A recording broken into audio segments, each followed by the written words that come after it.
오늘 하나님의 말씀은 사도행전 2장 2절과 3절 되겠습니다. 다 함께 읽겠습니다. 호련히 하늘로부터 급하고 강한 바람 같은 소리가 있어 그들이 앉은 온 집에 가득하며 마치 불의 혀처럼 갈라지는 것들이 그들에게 보여 각 사람 위에 하나씩 임하여 있더니 스루토 도센텐까라 가게시 가제가 후이떼구루 요우나 히비끼가 옷골이 가레라노 이딱 이에 젠타이니 히비끼가 와닿다. 마다 호노우나 요우나 와카레다 시다가 아라와레때 히도리니 우에니 도도맞다. 아멘.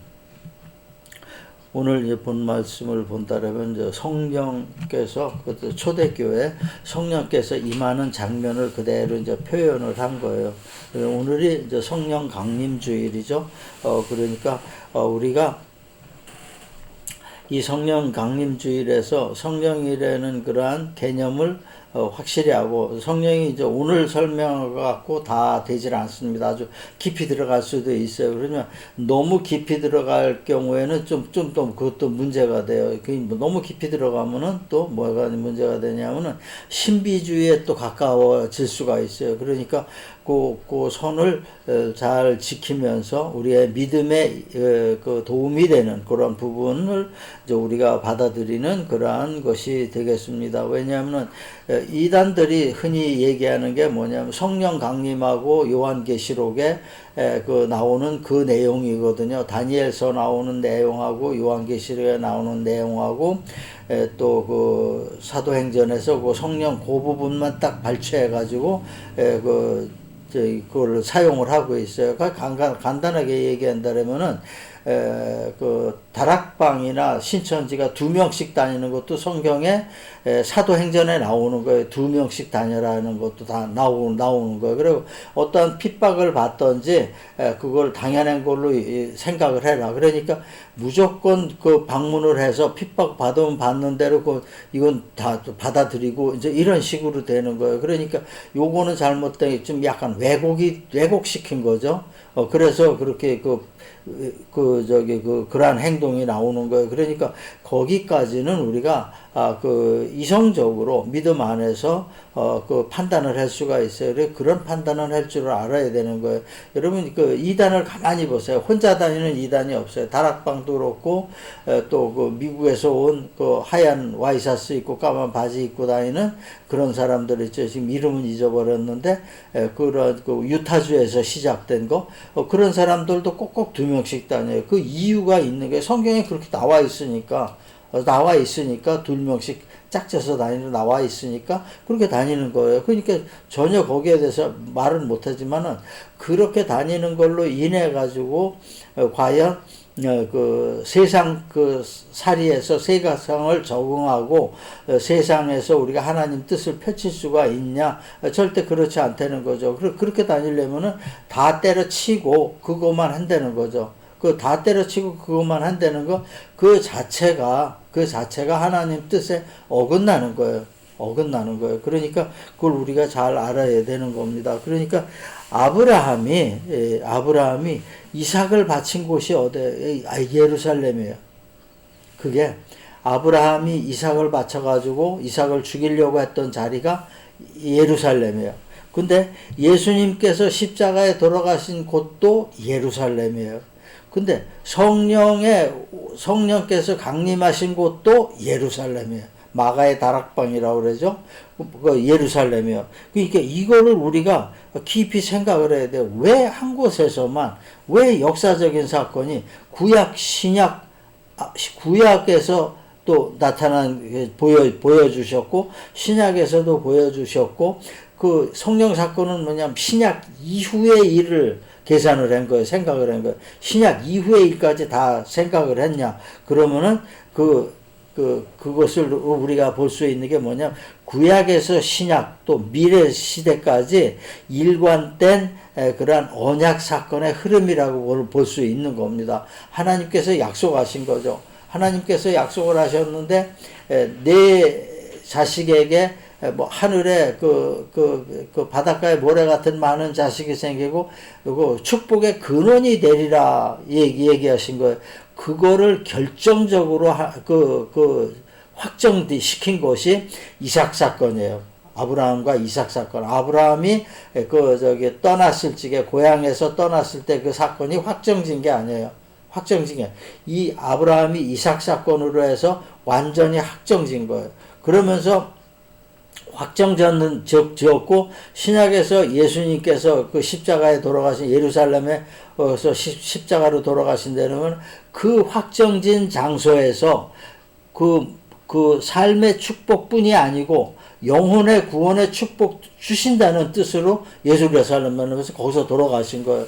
자, 그러면 성령께서 예루살렘에 있는 마가의 다락방에서 성령께서 나타나신 건 그건 또 뭐냐? 그러면은 이 성령 신약의 구원의 사건이 성도 개인에게 지속되기를 원한 거예요. 그리고 그 기독교의 확장을 통해서 모든 사람이 하나님 천국에 갈 수 있도록 그 문을 열게 된 것이 바로 그 성령 강림 사건이라는 거예요. 그러니까 우리가 예수님께서 그 십자가에 돌아가시고 그냥 부활 안 하셨다라면은 기독교는 지금 없는 거예요. 부활하셨다 하더라도 이러한 부활하시고 나서 내가 성령을 보내마 이렇게 말씀하시고 그리고 오순절 사건에서 성령이 나타나신 거 이것이 완전히 확정적이었다는 거예요. 그러니까 이것이 우리 그 교회의 기초가 됐다는 겁니다. 이것이 없었으면은 지금 기독교는 이루어지지가 않았어요. 이것이 없었다라면은 그 유대교의 한 아류로서 그 지역교회로서 그냥 존재를 그렇게 해서 끝났다는 거죠. 조그만 그런 걸로. 그러니까 하나님의 뜻이 이 안에서 다 있는 거예요. 그러니까 구약부터 신약까지 일관된 우리 인간의 축복과 구원을 위해서, 그 스토리가 계속 연결이 됐다는 거예요. 그래서 그래서 성령은 어떻게 돼요? 옛날의 사건은 끝난 게 아니고 지금도 성령은 계속 되는 거예요. 앞으로도 계속 된다는 거죠. 예수님께서 승천하시고 끝났다면 그때 당시에 끝나고 말았던 거예요. 아브라함이 복받고 그 이스라엘을 세웠다. 그럼 그때 당시에 끝났다는 겁니다. 하지만 그렇죠. 끝난 거 아니라는 것을 지속적으로 진행이 됐다는 것을 또 하나님의 그 인도로다 우리의 믿음을 위해서 지속적인 것이 이렇게 진행되고 있다는 것을 우리가 가르쳐 준 겁니다. 우리에게 알려주신 거예요. 구약에서는 하나님의 임재는 뭐냐면 특수한 목적을 위해서 하나님이 나타나셨어요. 그러니까 특정한 사람들에게 특수한 목적을 위해서 나타나신 거죠. 그런데 이 다락방 사건, 오순절 강림 사건 이후에는 예수를 믿는 모든 사람들에게 성령이 임하시는 거죠. 이게 굉장한 사건이 되는 거예요. 그러니까 성령이, 저도 옛날에 그랬어요. 내 안에 성령이 왔는데 내가 왔는지 안 왔는지 잘 몰랐어요. 그러니까 그거를 느끼고 안 느끼고는 상관이 없는 거죠. 성령께서 우리가 믿음으로 고백을 하고 그 하나님의 뜻에 따라 살려고 애쓰고 그래도 우리 가슴에 싹 들어온 거예요. 요한의 예수님의 그 성령 세례가 그때 들어오는 거죠. 요한의 물 세례하고는 또 다른 겁니다. 그러니까 우리가 이 부분을 좀 굉장히 잘 해석을 할 게 같으면 믿음 안에서 아무 문제가 없다는 거예요. 그러니까 우리가 예수를 믿는 모든 그 사람들에게 성령 강림 사건이라는 건 뭐냐면 십자가의 죽음과 부활 사건에 이어서 계속 그리스도 사역의 이 세상에서의 성취를 얘기하고 있는 거예요. 그러니까 이 그리스도 사역의 성취가 되려면 어떻게 돼? 내가 먼저 성취가 돼야 되는 거죠. 각 개인이 먼저 성취가 돼야 돼. 믿는 사람들. 그 다음에 공동체가 성취가 되는 거죠. 이것을 우리에게 얘기하고 있는 겁니다. 먼저 본다라면은 그리스도의 몸인 그 교회가 세워진 날이에요. 시작된 날이에요. 초석을 세운 날이 되는 거예요. 오순절 성령 강림일은 그 교회가 세워진 날이라는 것을 볼 수가 있는 거예요. 그러니까 그 오순절 사건을 통해서, 성령 강림 사건을 통해서 우리가 그 표면적으로 알 수 있는 것은 뭐냐면은 그리스도께서 승천하셨다가 다시 성령을 보내신다고 그 하셨어요. 근데 그리스도께서 그 삼위일체 성령이시기 때문에 그 성령께서 지금 이 시간 우리에게 오셨다는 것은 뭐를 뜻하냐면 그리스도의 현존을 뜻하는 겁니다.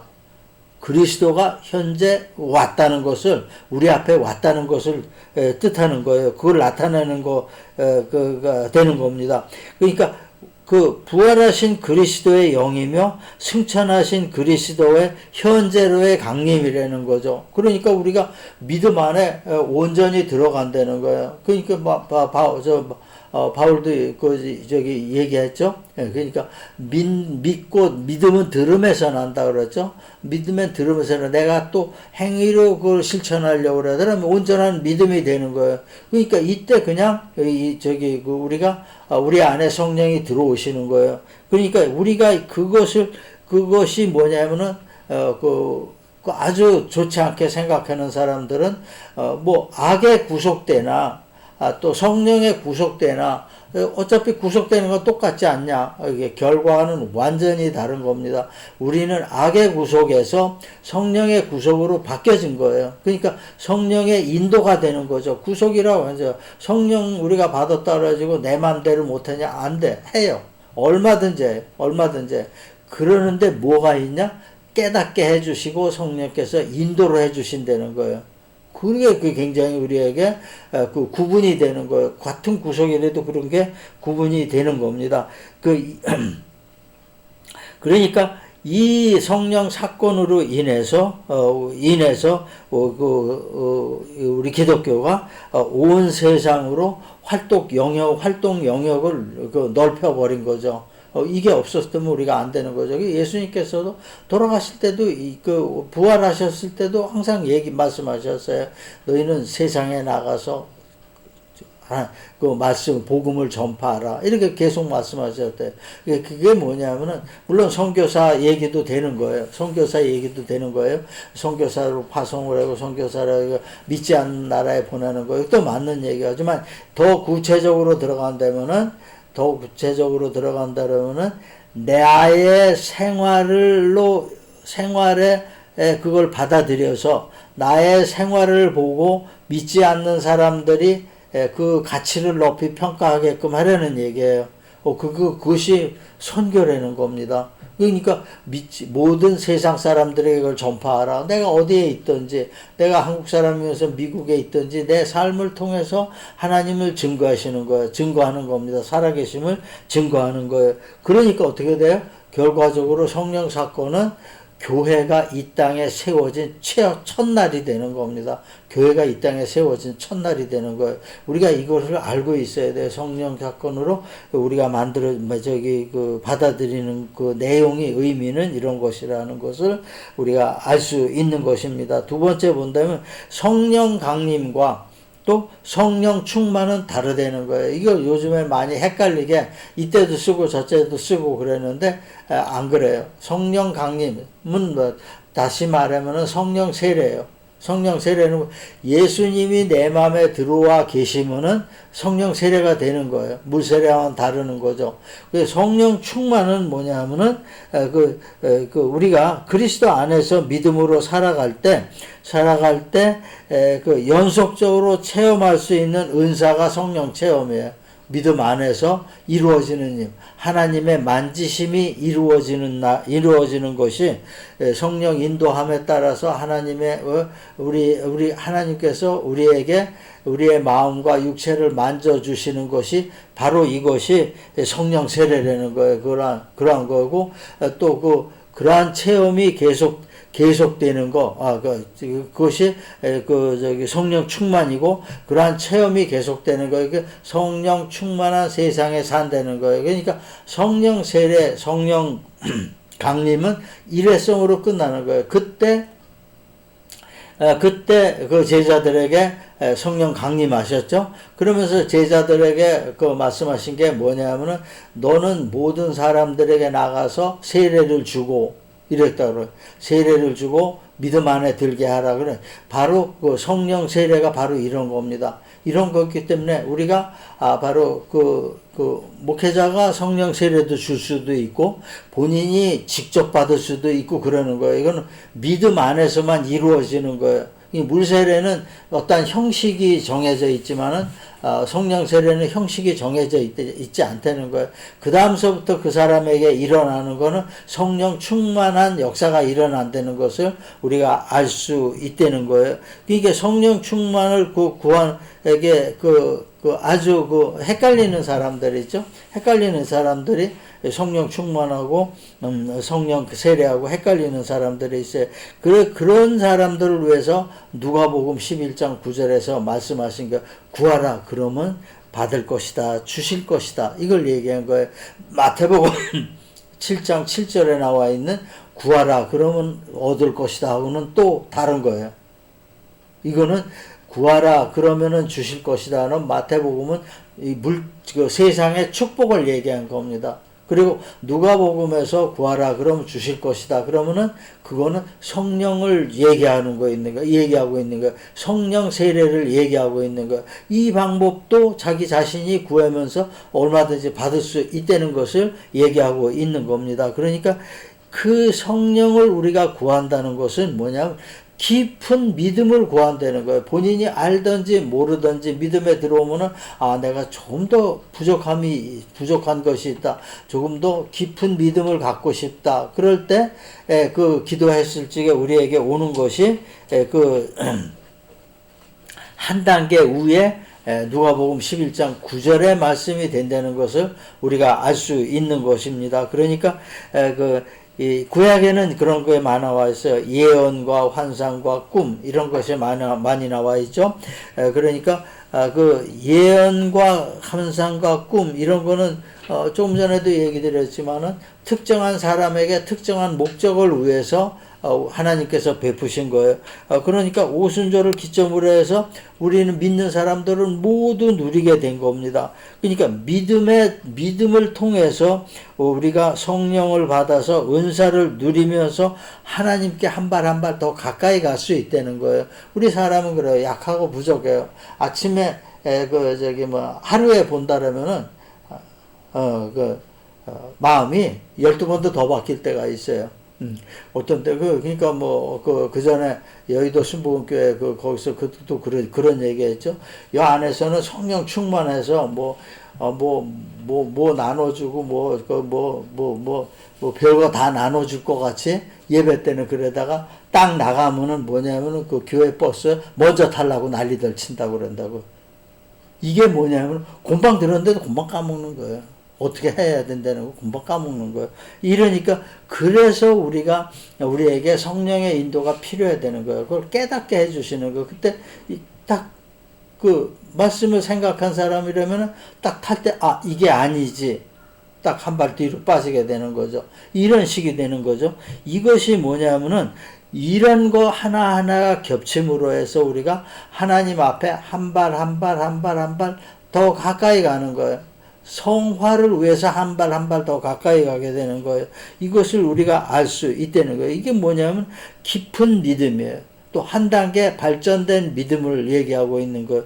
요것이 성령의 우리의 삶에 믿음에 개입함으로써 이루어지는 거가 되는 겁니다. 그러니까 항상 우리는 항상 성령을 구하는 거죠. 항상 예수님 오늘 하루도 주님 우리를 인도하여 주시옵고 함께 하여 주시옵소서. 이게 성령께 기도하는 거하고 똑같은 거예요.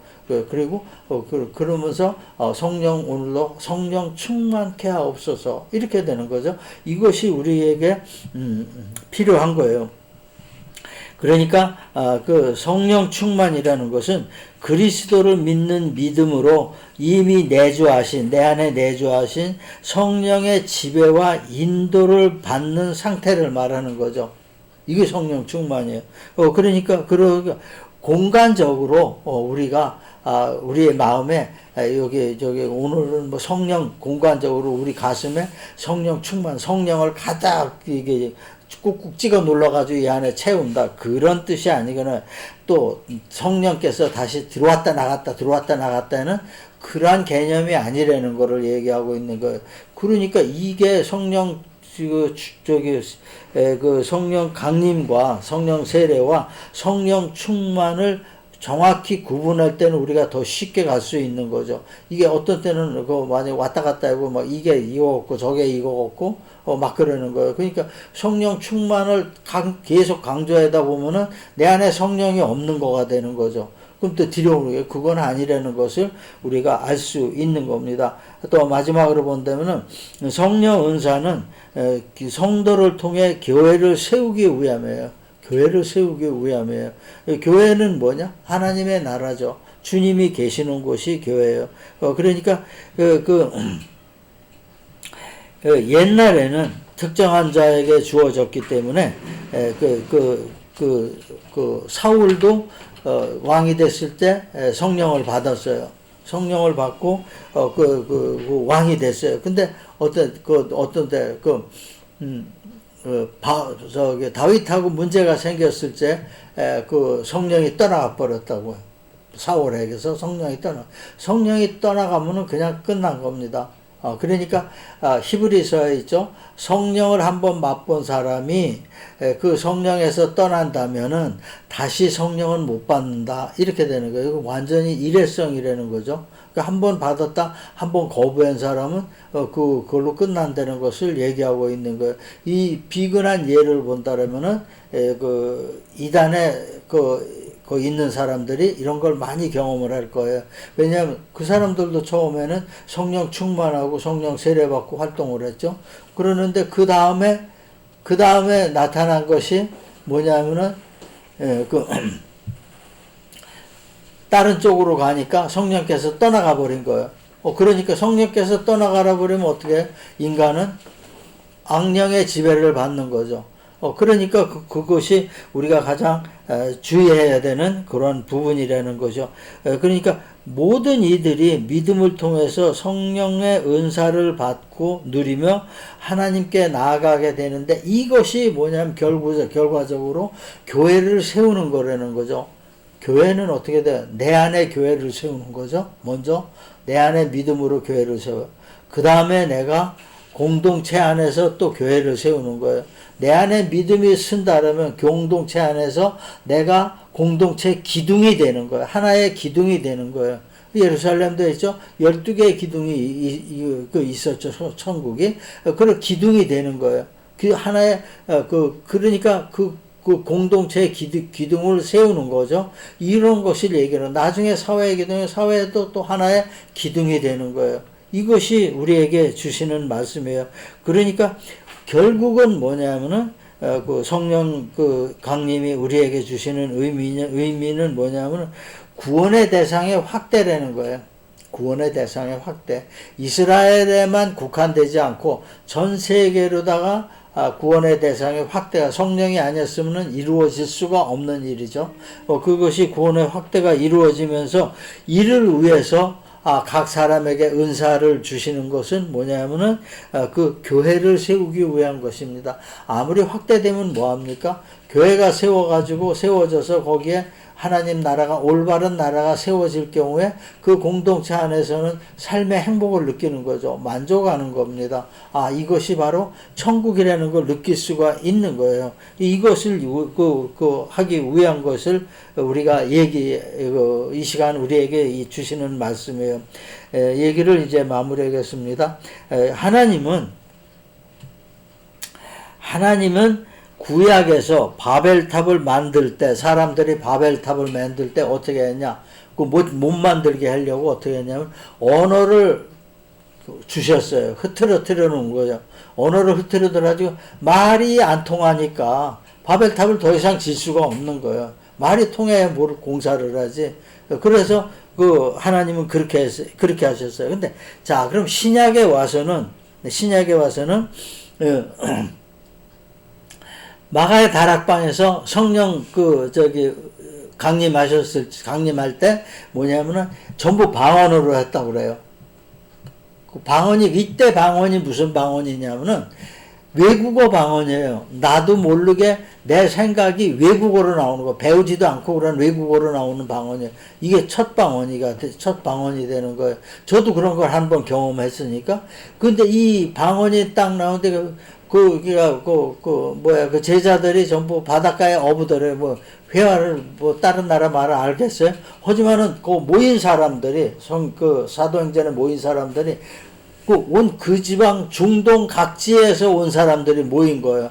그 사람들 어떤 사람들이 디아스포라가 많았던 거죠. 그러니까 유대인들이 자기네 나라에서 살지 못하고 딴 나라에 가서 살면서 사는 사람들이 디아스포라예요. 그런 사람들이 많았고 그런 사람들에 의해서 그쪽 사람들이 많이 왔다는 거예요. 많이 왔는데 그런데 말이 통해야 뭐가 되죠. 말이 통해야지 이게 설교도 전해지는 거지. 근데 그때 마가의 다락방에서 방언이 터진 게 뭐냐? 분명히 호수에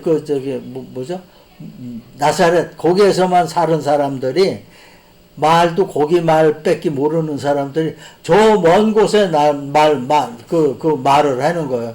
그러니까 통역이 필요 없는 거죠. 그 사람들이 말하니까 다 제대로 다 알아들은 거죠. 이것이 원래 방언이에요. 왜 이런 방언을 그럼 오순절 사건 때 터뜨렸냐? 세계화를 시키기 위한 겁니다. 교회의 확장을 위하고 지역교회에서 벗어나서 바로 하나님이 계시는 교회가 진짜 세계적인 교회라는 것을 알려주기 위해서 이런 사건이 일어난 거예요. 그러니까 그것이 뭐냐면은 그 방언으로 인해서 주님의 그 교회에 초석을 만든 거죠. 그 초석을 만든 거예요. 그래서 지금도 그 일반 방언 있죠. 교회 같은 데가 막 기도 시간에 막 방언하는 사람들이 있어요. 그런 사람은 원칙적으로 성경에서 그걸 금하고 있어요. 그런 방언, 외국어 방언이 시작으로 돼. 왜 금하냐면은, 왜냐면, 다른 사람이 못 알아듣는다는 거죠. 다른 사람이 못 알아듣는, 그럼 다른 사람이 못 알아듣는 방언이라면은, 그 방언이 무슨 방언이에요? 하나님과의 방언이에요. 그 사람과 하나님과의 방언. 그 사람과 하나님의 방언이라면 뭐죠? 그 사람의 국한된 얘기라는 거예요. 그러니까 다른 사람은 알 필요 없다는 거예요. 다른 사람이 알 정도로 방언하려면 반드시 통역자를 세워라. 이렇게 성경에서도 얘기하고 있거든요. 그러니까 그 개인적인 방언을 그렇게 모든 사람들 앞에서 크게 한다는 것은 하나의 걸림돌이죠. 다른 사람 교회 기도하는데 걸림돌이 되는 거죠. 그리고 걸림돌이 안 되는 내용이라면은 통역자를 세워서 정식으로 하라는 거죠. 한 마디, 두 마디. 그러니까 요 부분은 우리가 그냥 알고 지내야 돼요. 그러니까 뭐든지 내가 성령 받아가지고 내가 방언을 한다 그러면 아무 교회에서 기도 시간에 나 혼자 막 떠들고 그러는 거는 아니라는 거죠. 배려를 하지 않는 그러한 조금 빗나간 방언 자세라고 얘기할 수가 있는 거예요. 우리는 그 부분을 이제 알아야 된다는 거예요. 그러니까 이러한 그 방언에 의한 다락방 성령 강림 사건에서 방언에 의한 그런 걸로 이제 완전히 교회에 초석을 놓으신 거예요. 예수님께서 교회에 초석을 놓으신 거죠. 성령님을 통해서. 자, 그러면은 우리는 뭐냐 그러는 거죠. 우리는 그 초석에 의해서 축복과 구원의 길을 갈 수 있는 거예요. 그게 없었다면 안 되는 거죠. 지금 우리의 믿음 생활이라는 건 존재하지 않는 거죠. 그러니까 우리 믿는 사람들도 가끔 그런 걸 경험을 하는 거예요. 저도 몇 달은 경험을 했어요. 이게 그냥 그 말이 나오는 거예요. 그냥 말이 나오는 거예요. 근데 나중에 알고 보니까 그 통역한 사람보다 더 많이 이해를 하고 있는 거예요. 뭐를 들었냐 얘기하니까 그러니까 통역은 사람들이 아무리 잘해도 70% 못 넘어가요.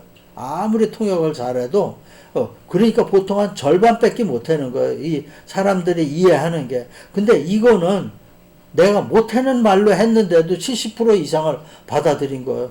이게 나도 신기하더라고. 그때 어떻게 이런 일이 일어나지? 나중에 보니까 이게 분명히 그 하나님 말씀에 있는 내용이라는 거예요. 이것이 뭐냐면 하나둘씩 쌓여간다는 거고, 이것이 뭐냐 하나님 나라로 한 발 한 발 다가간다는 거예요. 그러니까 그 아주 그 지금 우리나라 같은 경우에는 그 선교사가 안 나가 있는 데가 거의 없어요. 뭐 아프리카, 뭐 그 러시아 이쪽, 뭐 시베리아 뭐 해가지고 아프리카 이쪽으로 동남아도 나가고 그러는데 그 사람들이 여기서 다 말을 배워가지고 가냐? 아니라고. 안 배워가지고. 그래서 제가 항상 얘기하고 생각하는 게 뭐냐면은 그 선교사로다가 일할 때는 그 나라 말을 조금은 배워가지고 가라는 거죠. 그 풍습도 배워가지고 가고, 물론 하나님께서 그런 통역할 적에 그 설교할 때 그 나라 사람들한테 설교할 적에 어떤 하나님 역사로 인해 가지고 외국어를 하게 할 수 있어요. 근데 외국어를 하게 할 수 있는데 제 경험으로 본다라면은 이게 오래 가질 않아요. 완전히 내 거가 안 돼. 왜냐면 내가 배우지 않은 거라 왜 내 거가 안 돼요. 그러니까 몇 달은 가더라고요. 그러니까 몇 달 내에 그 언어를 배워야 되는 거예요. 그 언어를 배우면서 가장 어려운 것이 뭐냐, 풍습을 또 배우는 거예요. 그 사람들의 생활 관습 이런 걸 배우는 거예요. 그래서 제가 그 생각했을 때 어떠한 것이 이게 궤도에 올라온다면 선교사를 보내면은 나는 그렇게 안 하겠다. 내가 경험을 했으니까 어렵다는 거 알죠. 그게 한두 번 그게 하나님 은혜로다가 그렇게 해가지고 딱 끝난 다음에 또 자기가 맥히는 거거든요. 하나님 원망할 수도 있고 왜 안 되나를 할 수도 있고, 하지만 그게 아니라는 거죠. 그러니까 그 나라 말도 배우고 기초적인 거 다 배우고 생활 습관 배우고 이렇다면은 정말 그 말에 신경 쓰지 않고 하나님 뜻을 다 행할 수 있다는 거예요. 그런 것이 그걸 많이 느끼고 이제 그랬는데, 그 이제 언제가 될지는 모르지만은 그게 이제 꼭 이루어질 거라고 봐요. 그러니까 지금도 해외 나가 있는 사람들은 그런 걸 가끔 느끼는 사람들이 있을 거예요. 근데 초창기에 나가서 바로, 하지만 거기서 그게 계속될 거라고 생각해서는 안 되는 거죠. 그건 계속될 수가 없어요. 그러니까 그 말이라는 건 배워야 되는 거지, 순간적으로 내가 생각하지 않은 단어가 툭툭 튀어나오는 게 이게 평소에 배우지 않으면 안 되는 거죠. 그러니까 배웠을 경우에 그게 된다는 거죠. 우리가 이것을 얘기할 수 있는 겁니다. 우리가 그 초석이 된다는 것이 이렇게 힘든 거예요. 초석을 놨는데 다시 우리가 교회 기둥에 초석이 돼야 되는 건데, 이 논된 초석이 된다는 것이 이렇게 어려운 거예요. 그러니까 그 선교사 이런 사람들도 아주 가볍게 내가 뭐 어디 간다 그럼 저는 항상 그러죠. 말을 할 줄 아냐? 월남을 그러죠. 간대. 말을 할 줄 아냐? 할 줄 모르는데 말 배우고 뭐 가라. 1, 2년 걸리더라도 말 배우고 풍습 배우고, 그 요즘은 시대가 좋으니까 배울 수 있으니까 배우고 가라. 이렇게까지 얘기를 하고 있는 거예요. 이럴 때 우리가 하나님의 나라가 그 외국에도 세워지게 되는 거예요. 외국에도 세워지게 되는 거예요. 이것을 바로 하나님께서 성령 강림 사건을 통해서 우리에게 주시는 말씀이에요. 그러니까 간단하게 본다면 이 성령 강림 사건이라는 건 교회가 세워진 날이에요. 그 교회가 세워진